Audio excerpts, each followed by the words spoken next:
खासखेली कबीला सिंधी कौम से ताल्लुक़ रखता है और सिंध के दीगर ज़ात बरादरी के साथ सदियों से रहते बसते आ रहे हैं।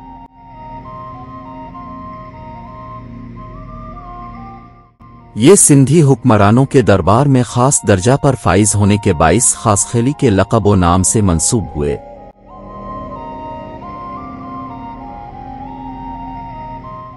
खासखेली लोग कराची की साहिली पट्टी लाड़ता टंडो अलियार हैदराबाद मटियारी सांघड़ तक सराइकी ज़बान बोलते हैं।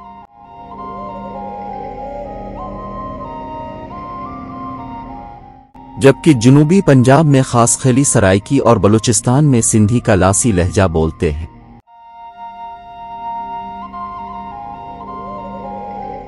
खासखेली कबीले के कदीम सरदार मोहम्मद इब्न हारून इब्न ज़रा को माना जाता है, जिनका मज़ार आज भी लसबेला में मौजूद है। खासखेली कबीला सिंध में अक्सरियत में है और ये लोग खास मिजाज रखते हैं।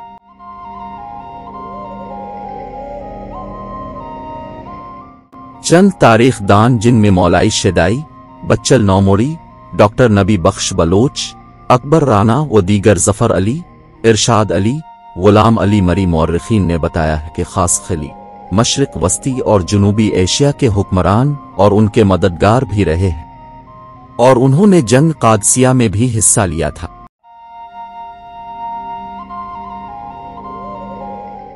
ये कबीला हमेशा इंसानी खिदमत के मैदान में बरसिरे पैकार रहा है।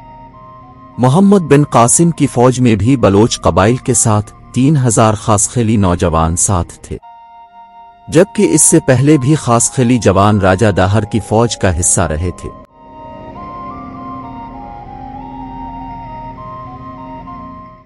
और मुगल फौज को मुख्तलिफ महाजों पर शिकस्त फाश दी। कुछ तारीख दानों का कहना है कि खासखेली मोहम्मद बिन कासिम के साथ आए थे और जब मोहम्मद बिन कासिम को वापस बुलाया गया तो खासखेली जवान काफी तादाद में वापस नहीं गए और उन्होंने सिंध की कदीम जातों और दीगर की सिंधी औरतों से शादियां की और यहीं के होकर रह गए।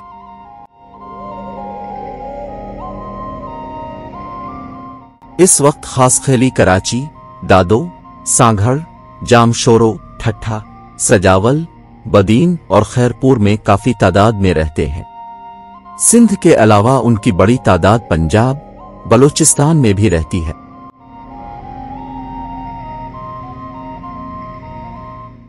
जाम दीनार ने लसबेला का इक्तिदार हासिल करने के लिए नौमोड़ियों और खासखेली नौजवानों की मदद हासिल की थी।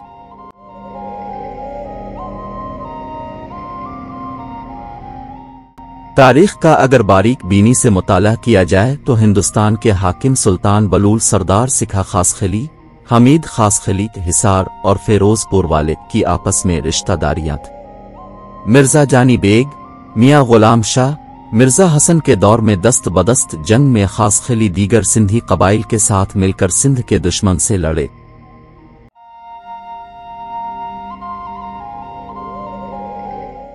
मीर गुलाम अली तालपुर के दौर में जब कच्छ में कहत पड़ा तो कच्छ के लोगों ने भूख व बदहाली की वजह से अपने बच्चे अनाज के बदले सिंध में फरोख्त कर दिए तो मीर गुलाम अली और नवाब फकीर मोहम्मद खासखेली ने अनाज के साथ उनके बच्चे भी वापस कर दिए।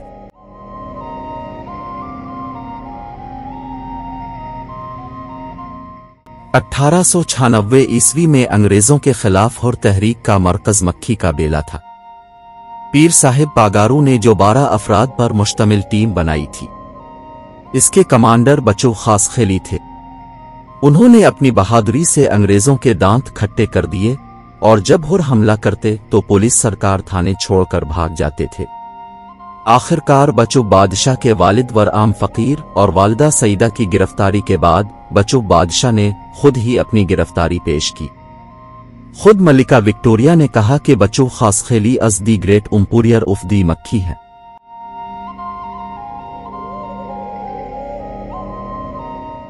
ताहिर खासखेली फाते सब्जलकोट और बहावलपुर थे। ताहिर खासखेली ने सब्जलकोट और बहावलपुर फतह किया तो मीर साहिब ने उन्हें नवाब का लक़ब दिया था।